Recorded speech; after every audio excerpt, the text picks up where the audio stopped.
Welcome to my channel Sci-Fi Love Story. Thanks for watching. Please like and subscribe. The horizon dawn drifted through deep space, a quiet giant wrapped in starlight. Inside its endless corridors of steel and light, one human engineer was trying very hard not to die of embarrassment or boredom. Eli Cross, age 28, maintenance engineer, and lover of bad coffee, had been transferred to the Tisari sector of the ship last month.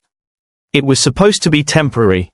A 2-week cooperation program between humans and the alien Tisari species, tall, graceful, and terrifyingly perfect beings with sleek fur, tails, and feline eyes that could make a human feel like a mouse under a microscope. His assigned roommate, or cohabitation partner, as the ship logs put it, was Commander Vrala. And she was intimidating. She stood a full head taller than him, moved like she was made of wind and water, and spoke with a voice that could slice through titanium. Her golden fur shimmered faintly under the ship's lights, and her tail swayed whenever she was annoyed, which, unfortunately, was often around him. Eli tried to be professional. Truly, he did, but after 2 weeks of shared quarters, he realized something dangerous. He liked her, a lot, and because humans are terrible at keeping feelings bottled up, he started writing in his private journal, an old paper one, something he carried from Earth. It wasn't meant for anyone else's eyes. Just his thoughts. His frustrations, his admiration for how she handled pressure, and maybe, a little too much detail about how good she looked in her uniform. He wrote one particularly bad line late one night after a long shift: "Her tail moves like it's got a mind of its own. And yes, her butt looks incredible in that uniform. There, I said it, God help me." When he finished, he groaned, shut the diary, and shoved it deep inside a drawer. No one would ever read that. No one could ever read that. Or so he thought. The calm before the storm. 3 quiet days passed. Eli and Vrala worked side by side in the ship's engine bay, surrounded by the rhythmic hum of machinery. She gave short commands. He followed them. They didn't talk much beyond work. She wasn't the chatty type. But something changed on the 4th day. When he greeted her that morning with his usual, "Good shift, Commander," she didn't respond.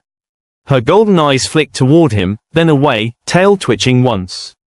Cold, sharp, controlled. Eli frowned. Did I do something?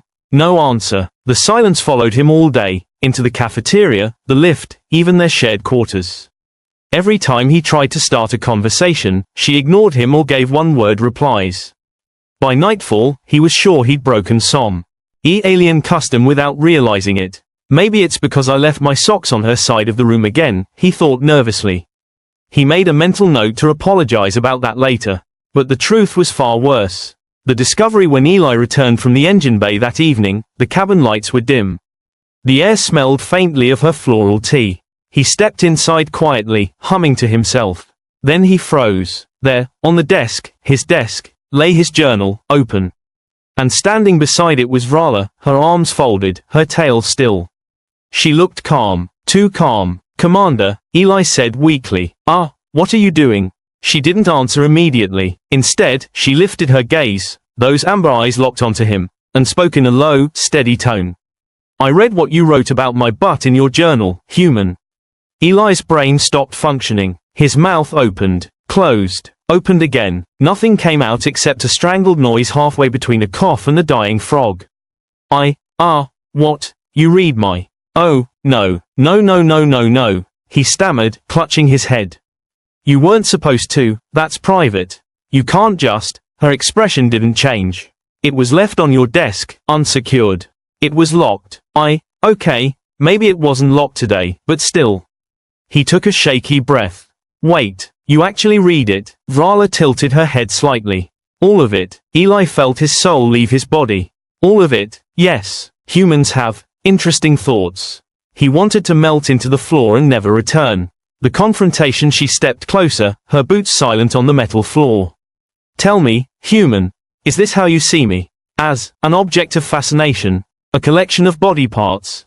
Eli's panic turned into pure terror. "What? No, that's not. I mean, yes, I wrote that, but it's not what I meant.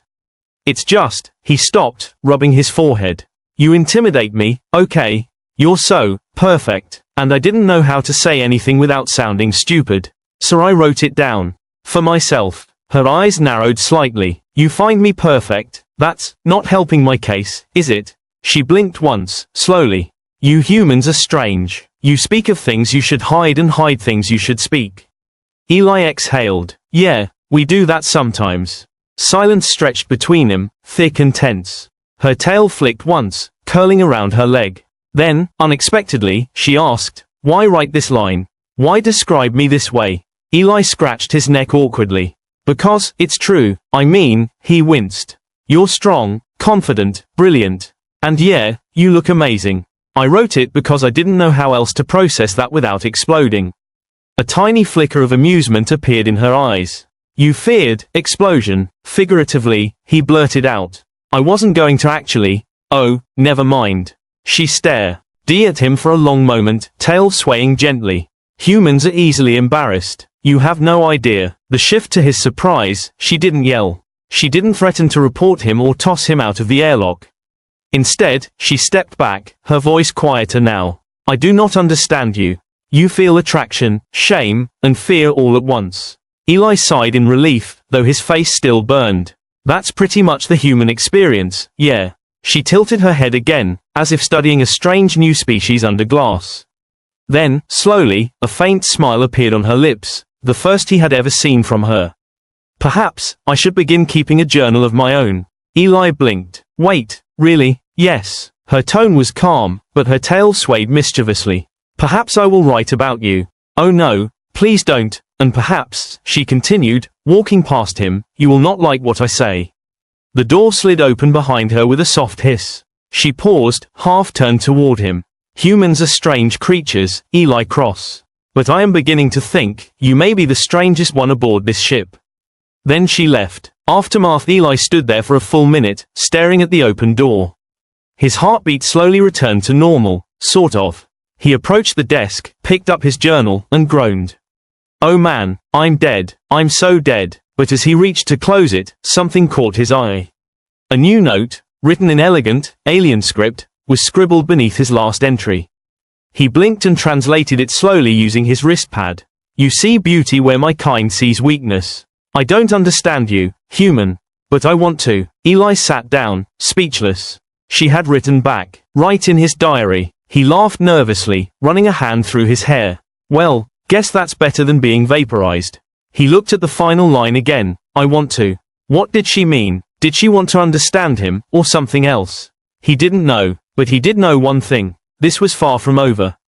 As he set the journal down, the ship's engines thrummed softly beneath his feet. Outside, the stars streaked past like silver rain. Somewhere, down another hallway, he imagined Vrala sitting with her own notebook, maybe writing, maybe thinking. For the first time since joining the Horizon Dawn, Eli smiled. Maybe this strange partnership wasn't a disaster after all. Or maybe, it was the beginning of something far more dangerous, and far more human, than either of them expected. 3 days had passed since the incident of the journal. Eli Cross, human engineer and master of social disasters, was still alive, which was something. Commander Vrala hadn't reported him to command, hadn't mocked him in front of the other crew, and hadn't thrown him out an airlock. But she also hadn't said much. Their shared quarters were quiet, filled only with the hum of ventilation and the faint rustle of Vrala's tail as she moved about. She wasn't avoiding him, exactly, but she wasn't talking, either. Every word between them was work-related, clipped, and formal. Still, Eli noticed small changes. She looked at him longer when he spoke. Sometimes her ears twitched as if listening to something she didn't understand. And once, when she thought he wasn't looking, she caught sight of his journal again, and smiled. Just a little. He didn't know whether to be terrified or thrilled. Probably both. The reactor mission the Horizon Dawn was approaching a volatile sector, a radiation cloud left behind by an ancient supernova. The ship's shields were weakening, and the reactor's plasma regulators were running hot. If they failed, everyone aboard could be vaporized in seconds. Eli and Vrala were assigned to fix it. Alone. Why is it always us? Eli muttered as they entered the maintenance bay. Because, Vrala said coolly, you are the only human who can reroute plasma conduits manually. And I am the only Tisari who can survive the radiation exposure long enough to assist you. So, teamwork, or mutual suffering. He grinned despite the danger. I'll take either. Vrala's tail flicked once. Amusement. Maybe. They suited up and stepped into the reactor corridor. The air shimmered with heat. The energy shields glowed faintly blue. Sparks danced along the walls like tiny fireflies. Eli checked his scanner. Regulator 3 is spiking again. I'll handle it manually. Vrala nodded. Be fast, human. The readings are unstable. As he worked, she stood behind him, scanning for radiation leaks. Her presence was both reassuring and nerve-wracking. He could feel her eyes on him even through the helmet visor. Then, suddenly, the deck trembled. A shockwave rippled through the corridor. Warning lights flared red. Plasma surge. Eli shouted. Pressure's building. Before he could react, a burst of superheated gas exploded from a conduit. Vrala moved faster than human eyes could track. She slammed into him, pushing him clear. He hit the floor hard. His suit alarms blared. Temperature spike, radiation breach. His arm burned, sharp, searing pain. Eli, Vrala's voice came through the comms, panicked for the first time.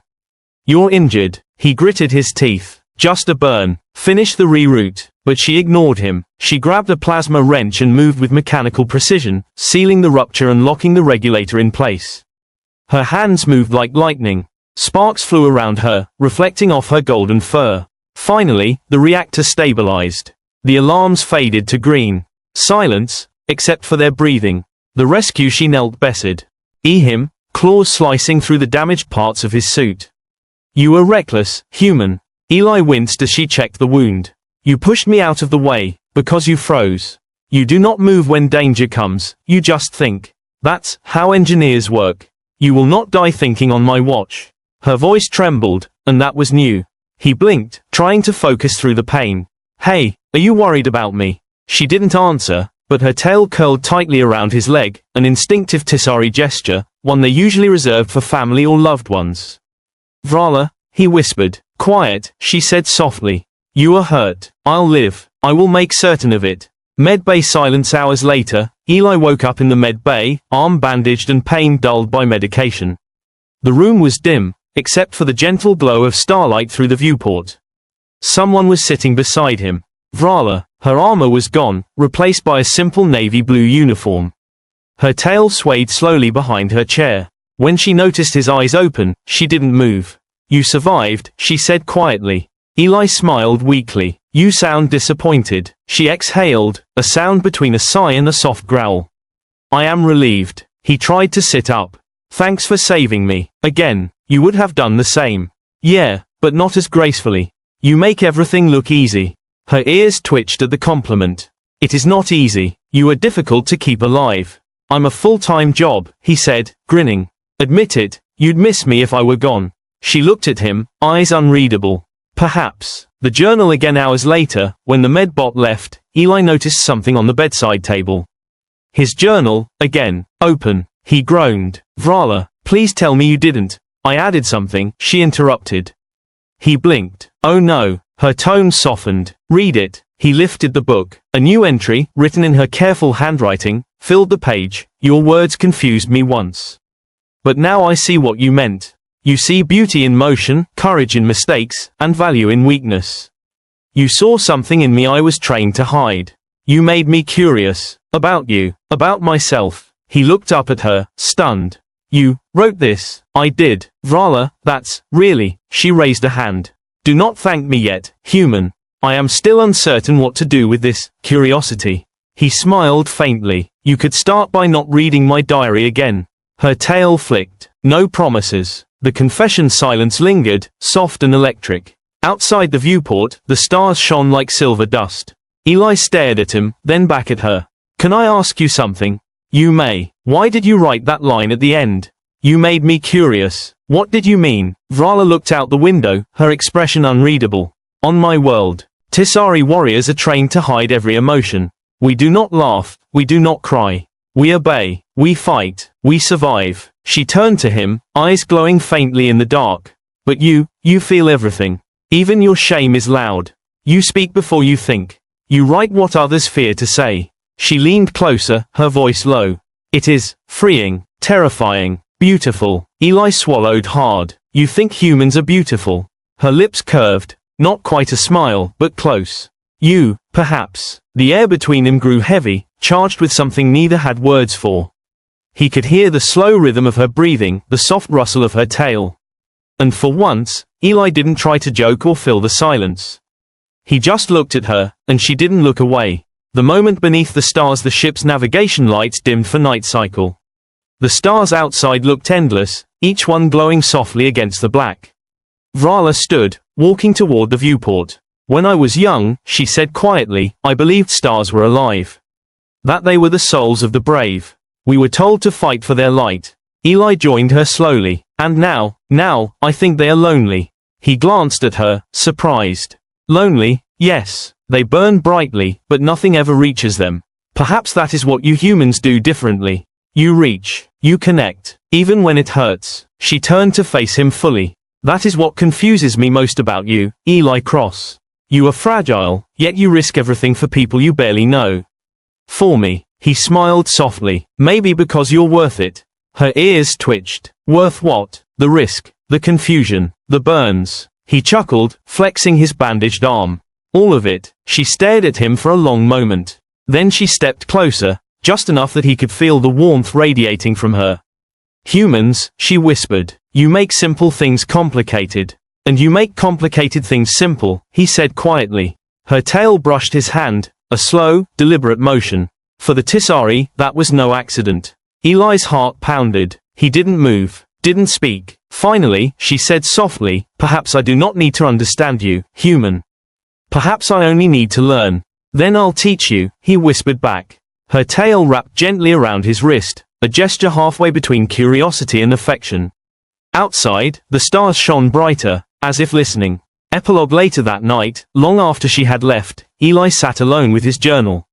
He turned to a blank page and began to write. Today, the universe didn't feel cold. Maybe it's because someone finally saw me, really saw me. Or maybe, I'm starting to see her, too. He paused, then smiled and added one last line. If she reads this, and I know she will, tell her I meant every word.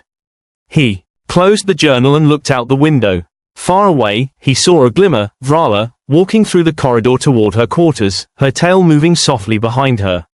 And for the first time, Eli didn't feel like a mistake lost among stars.